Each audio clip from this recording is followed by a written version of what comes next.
नमस्कार, आपण पाहताय महाराष्ट्र टुडे। मी अशोक खाडे। चॅनलवर नवीन असाल तर चॅनलला सबस्क्राइब करा, बेल आयकॉनला क्लिक करायचं विसरू नका, कारण आमचे नवनवीन व्हिडिओ सर्वात अगोदर आपल्यापर्यंत पोहोचू शकतील। आज महत्त्वाच्या विषयावर आपण या ठिकाणी चर्चा करणार आहोत। मराठा समाजाला जे जमलं ते ओबीसी समाजाला जमणार आहे का, याविषयी सध्या संपूर्ण महाराष्ट्रामध्ये जोरदार चर्चा सुरू आहे। लोकसभा निवडणुकीमध्ये मराठा समाजानं त्यांना जे हवं होतं ते करून दाखवलं। आता विधानसभेमध्ये नेमकं काय करायचं याची तयारी मराठा समाज सध्या करत आहे। तर दुसरीकडे ओबीसी समाजाची अजून कसलीही भूमिका असल्याचं सध्या तरी दिसून आलेलं नाही। स्वर्गीय गोपीनाथरावजी मुंडे यांनी गेल्या 20 ते 25 वर्षापूर्वी महाराष्ट्रामध्ये माधव पॅटर्न राबवला। याच माधव पॅटर्नच्या माध्यमातून गोपीनाथ मुंडे यांनी अनेक निवडणुका जिंकल्या, अनेकांना खासदार केलं, आमदार केलं। त्यावेळी या पॅटर्नची महाराष्ट्रामध्ये मोठ्या प्रमाणामध्ये चर्चा होती। असा प्रयोग राज्यामध्ये त्यांनी पहिला केला होता। माधव पॅटर्नची त्यावेळी जी चर्चा झाली त्याचा धसका अनेकांनी घेतला होता। त्यानंतर बरेच वर्ष असा वेगळा प्रयोग राज्यामध्ये कधीही झालेला नव्हता। मात्र मनोज जरांगे पाटील यांच्या रूपाने राज्यामध्ये जरांगे फॅक्टरची जादू लोकसभा निवडणुकीमध्ये दिसून आली। याचा प्रभाव विशेषतः मराठवाड्यात सर्वाधिक दिसून आला। 8ही लोकसभा मतदारसंघात जरांगे फॅक्टरमुळे निकाल लागलेला आहे। याचा दिग्गज नेत्यांना फटका बसला आणि त्यांचा पराभव झालेला आहे।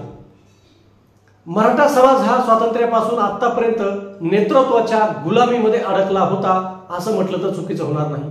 त्यामुळे नेते सांगतील त्यांना मतदान करायचं आणि समाधान मानायचं, या पलीकडे मराठा समाजाच्या पदरात काही पडलेलं नव्हतं। यातून मराठा समाजातील अनेक नेत्यांची घराणेशाही राजकारणामध्ये सक्रिय राहिली आणि प्रबळ झाली।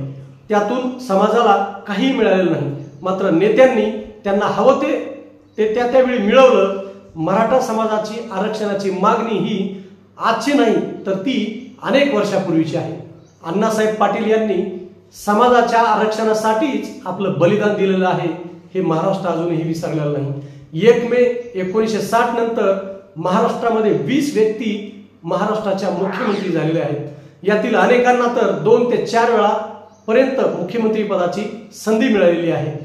यामध्ये यशवंतराव चव्हाण, पी.के. सावंत, वसंतदादा पाटील, शंकरराव चव्हाण, शरद पवार, शिवाजीराव पाटील निलंगेकर, बाबासाहेब भोसले, अशोक चव्हाण, विलासराव देशमुख, पृथ्वीराज चव्हाण, एकनाथ शिंदे, नारायण राणे हे जवळपास 12 मुख्यमंत्री महाराष्ट्रामध्ये मराठा समाजाचे झालेले आहेत। ओबीसी व इतर समाजाचे 8 मुख्यमंत्री झालेले आहेत। यातील ओबीसी समाजाच्या मुख्यमंत्र्यांचा, बऱ्याच मुख्यमंत्र्यांचा कार्यकाळ हा फार कमी राहिलेला आहे आणि मराठा समाजाचे जे काही मुख्यमंत्री होते त्यांचा काळ हा सर्वाधिक आणि जो होता तो कार्यकाळ त्यांनी पूर्ण केलेला आहे। शरद पवार हे महाराष्ट्राचे 4 वेळा मुख्यमंत्री झालेले आहेत। 1978 पासून आजतागायत महाराष्ट्राचे राजकारण त्यांच्या भोवतीच फिरत आहे असं म्हटलं तर चुकीचं होणार नाही।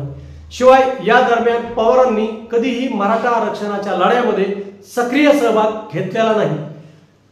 तसेच त्यांनी जाहीरपणे भूमिका सुद्धा घेतलेली नाही। मराठा समाजाला आपल्याला न्याय मिळत नाही हे असे आता त्यांना वाटत असतानाच मनोज जरांगे पाटील यांच्या रूपाने त्यांना नवीन नेता मिळाला। आतापर्यंत मराठा समाज हा वेगवेगळ्या नेत्यांच्या सांगण्यावरून मतदान करत होता। त्यांच्या मतावर लोक निवडूनही येत होते, मात्र त्याचा काही फायदा समाजाला होत नव्हता, हेही समाजाच्या लक्षात आलं होतं। लोकसभा निवडणुकीच्या काळामध्ये मनोज जरांगे पाटील यांच्या सांगण्यावरून मराठा समाजाने महायुतीच्या उमेदवारांना पाडलं आणि महाराष्ट्रामध्ये वेगळं चित्र पाहायला मिळालं। इतिहासामध्ये पहिल्यांदाच मराठा समाजाने राजकीय नेत्यांच्या नव्हे तर सामाजिक कार्यकर्त्याच्या मनावर मतदान केलं होतं। तर दुसरीकडे ओबीसी समाज हा गेल्या अनेक वर्षापासून नेत्याच्या सांगण्यावरून मतदान करत आहे। मग त्यामध्ये दिवंगत नेते गोपीनाथ मुंडे असतील, छगन भुजबळ, पंकजा मुंडे, धनंजय मुंडे, विजय वडेट्टीवार याचा अनेक नेत्यांचा यामध्ये समावेश आहे।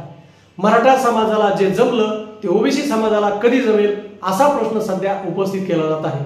नेतृत्वाच्या जोखडातून बाहेर पडून समाज वेगळी दिशा आणि भूमिका कधी घेणार आहे का, याविषयी आता ओबीसी समाजातील सुज्ञ नागरिकांमध्ये चर्चा होताना दिसत आहे। त्यांच्या सांगण्यावरून जोपर्यंत म्हणजे नेत्यांच्या सांगण्यावरून जोपर्यंत समाज मतदान करणार आहे तोपर्यंत समाजाच्या काही ज्या काही महत्त्वाच्या मागण्या आहेत त्या मागण्यांचं गांभीर्य नेत्यांना आणि सत्ताधाऱ्यांना राहणार नाही, हेही तेवढंच सत्य आहे। कारण नेत्यांच्या सांगण्यावरून मतदान करायचं, उमेदवार निवडून आणायचा आणि शेवटी सर्व श्रेय मात्र त्या नेत्यालाच मिळतं, याचा अनुभव महाराष्ट्रातील ओबीसी समाजानं घेतलेला आहे, त्यांना आलेला आहे। मनोज जरांगे पाटील यांच्यासारखा राजकीय नव्हे तर सामाजिक खंबीर असा नेता महाराष्ट्रातील ओबीसी समाजाला हवा आहे, याची जाणीव समाजाला सध्या आहे। लक्ष्मण हाके यांच्या उपोषणामुळे समाजाच्या अपेक्षा जागृत झाल्या होत्या, मात्र हाके हे सुद्धा कोणत्या तरी एखाद्या नेतृत्वाला बांधलेले आहेत हे दिसून आलेलं आहे।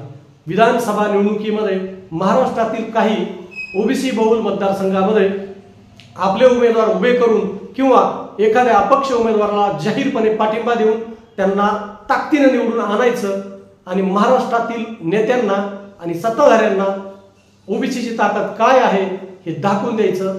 एवढं काम जर ओबीसी समाजाने केलं तर ओबीसी समाजाचं अस्तित्व टिकून राहील, ओबीसी समाजाचं भविष्य उज्ज्वल राहील। एकंदरीतच सांगण्याचं तात्पर्य एवढंच आहे की मराठा समाजाने जे करून दाखवलंय, मराठा समाजाला जे जमलंय ते ओबीसी समाजाला जमणार आहे का, जमणार असेल तर ते नेमकं कसं जमल हे आपण या व्हिडिओमध्ये थोडक्यामध्ये सांगितलेलं आहे। हा व्हिडिओ किंवा हा विषय आपल्याला कसा वाटला या संदर्भामध्ये कमेंट बॉक्समध्ये जाऊन व्यक्त व्हा। चॅनलला सबस्क्राईब करा, शेअर करा आणि कमेंट पण करा। पुन्हा वेगळ्या विषयावर भेटू, तोपर्यंत नमस्कार।